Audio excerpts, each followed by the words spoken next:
साथियों नमस्कार। आज इस वीडियो लेक्चर में हम लोग डिस्कस पढ़ेंगे व्यावसायिक पाठ्यक्रम सेल्समैनशिप का प्रयोग नंबर 4। इससे पहले के 3 एक्सपेरिमेंट या 3 प्रयोगों को हम लोग देख चुके, पढ़ चुके, समझ चुके।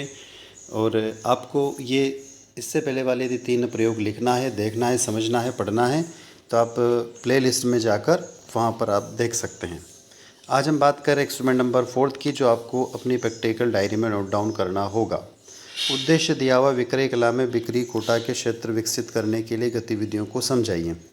Object explain the activities to develop the area of sales quota in sales art. सबसे पहली बात है विक्रय कोटा या विक्रय अभ्यंश क्या है। तो यहाँ पर हम हिंदी और इंग्लिश दोनों मीडियम में देखेंगे, और सिर्फ मैं हिंदी जो लैंग्वेज है उसका प्रोनाउंसिएशन करूँगा।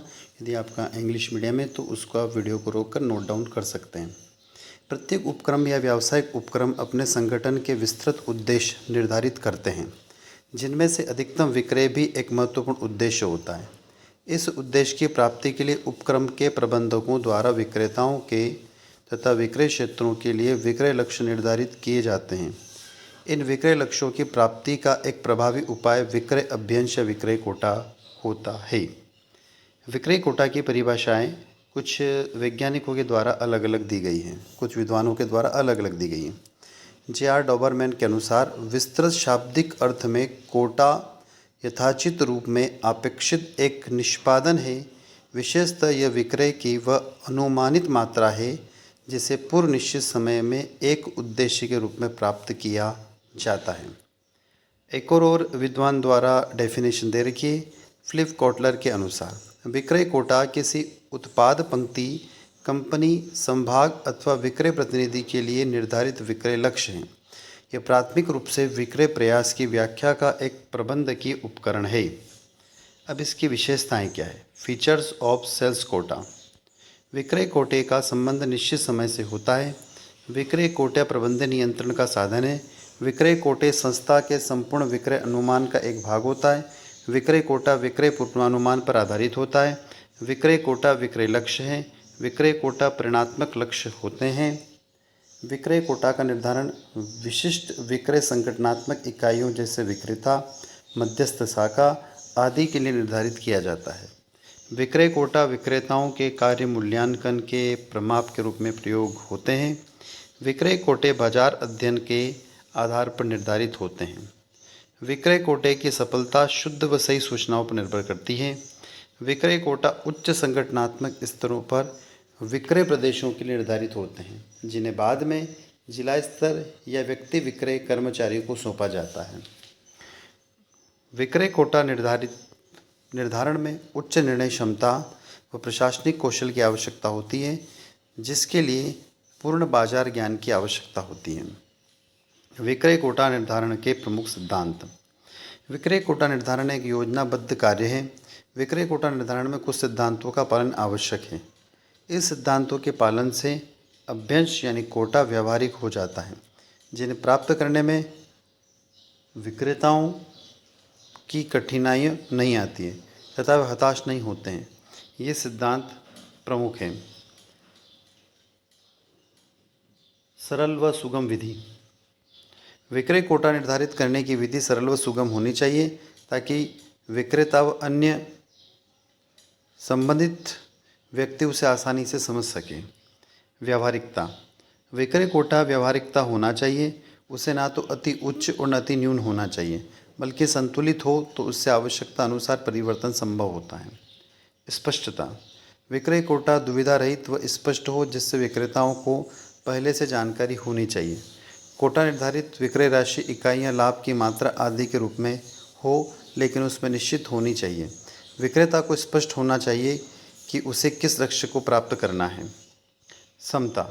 विक्रय कोटा निर्धारित करते समय समता के सिद्धांत का पालन किया जाना आवश्यक है। जिन क्षेत्रों में विक्रय संभावना अधिक हो वहाँ का कोटा उच्च तथा जहाँ पर संभावना कम हो वहाँ का कोटा न्यून तय किया जाना चाहिए। लोचशीलता यानी फ्लेक्सिबिलिटी। विक्रय कोटे में लोचशीलता होना चाहिए, जिससे उसकी बदलती आर्थिक, सामाजिक व व्यावसायिक परिस्थितियों के अनुसार परिवर्तन किया जा सके। उद्देश्य निष्ठता। विक्रय कोटा ऐसे तथ्यों पर आधारित होना चाहिए जो विश्वसनीय हो व उचित तरीके से एकत्रित किए गए हों।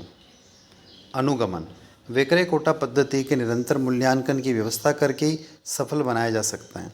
विक्रय कोटा लक्ष्यों के वास्तविक परिणामों से तुलना करके पाए जाने वाले ऋणात्मक विचलनों को दूर करने के उपाय किए जाने चाहिए। ऐसा करने से विक्रेताओं तथा प्रबंधकों के बीच में सद्भाव बढ़ता है, जिसको हम फॉलोअप बोलते हैं। अब फॉलोअप में क्या होगा? विक्रय कोटा विक्रय कर्मचारियों को स्वीकार होना चाहिए। विक्रय कोटा पूर्वाग्रह व कल्पना पर आधारित न हो। विक्रय कोटा प्रेरणात्मक व निष्पक्षता से परिपूर्ण हो। विक्रय कोटा निर्धारण के लाभ, advantage of sales quota fixation. अब उपक्रम को क्या लाभ होते हैं? कोटा निर्धारित होने से प्रबंधन को कर्मचारियों के कार्य निष्पादन के मूल्यांकन के आधार प्राप्त हो जाते हैं। इसके आधार पर विक्रेताओं का प्रेरणात्मक पारिश्रमिक निर्धारित करने में सुविधा रहती है। इसके आधार पर कमजोर व अविकसित बाजारों को आसानी से पता लगाया जा सकता है। विक्रय संगठन के कार्यों में नियमन व नियंत्रण में सहायता मिलती है। विक्रय संवर्धन की योजनाओं का प्रभावी ढंग से आयोजन व क्रियान्वयन संभव हो सकता है। विक्रय कोटा आवंटन से संपूर्ण संस्था का विक्रय लक्ष्य प्राप्त करना आसान हो जाता है।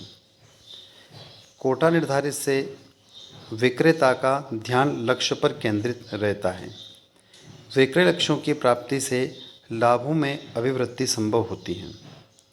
विक्रेताओं तथा क्षेत्रीय अधिकारियों की पदोन्नति, पदोन्नति व स्थानांतरण के लिए आधार प्राप्त होता है। अब आते हम विक्रेता या डीलर या वितरक को क्या लाभ होते हैं, यानी प्रॉफिट टू सेल और डीलर और डिस्ट्रीब्यूशन, यानी विक्रय कोटा से डीलर या वितरक को क्या लाभ हो सकते हैं। तो विक्रय कोटा निर्धारित होने से बिक्री में वृद्धि होती है। सबसे मुख्य पॉइंट क्या है? तो जैसे ही विक्रय कोटा बढ़ेगा तो उससे क्या होगा?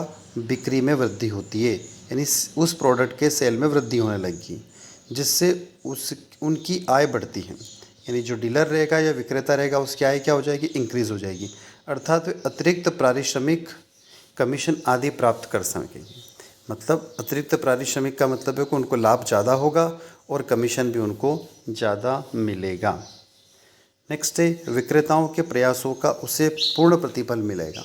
यदि प्रोडक्ट ज़्यादा सेल होगा तो डेफिनेटली वहाँ पर उसको मार्जिन भी ज़्यादा मिलेगा, और मार्जिन ज़्यादा मिलेगा तो इसी कंडीशन में he get full rewards for the efforts of the sellers. तो सेलर्स को क्या होता है? वहाँ पर प्रतिफल मिलने लग जाता है। नेक्स्ट कंडीशन है विक्रेताओं का अनावश्यक व निराधार दंडात्मक कार्यवाही से बचाव होता है। तो वेंडर्स जो होते हैं उनके ऊपर क्या होता है? दंडात्मक कार्यवाही से बचाव हो सकता है। अब बेनिफिट टू बायर्स, क्रेताओं को क्या लाभ है इससे? जो खरीद रहा है उसको क्या लाभ होगा इससे? क्रेताओं की शिकायतों का निवारण शीघ्रता से होता है। यानी कोई प्रोडक्ट मार्केट में ज़्यादा चल रहा है, अच्छा बिक रहा है, तो कंपनी भी उस पर ज़्यादा ध्यान देती है। उनकी क्षेत्रीय विक्रयकर्ता या विक्रय प्रभारी उनकी आवश्यकताओं को अच्छी प्रकार से समझ पाता है। क्रेताओं को बेहतर सेवाएं उपलब्ध हो पाती हैं। तो साथियों, ये था हमारा एक्सपेरिमेंट नंबर 4। आई होप आप लोगों ने इसको नोट डाउन कर लिया होगा। ये हमारा एक्सपेरिमेंट नंबर व्यावसायिक पाठ्यक्रम सेल्समैनशिप का, यानी बिक्री कौशल का प्रयोग क्रमांक 4 था। प्रयोग क्रमांक 5 बहुत जल्दी आपको इस प्लेटफॉर्म पर उपलब्ध हो जाएगा।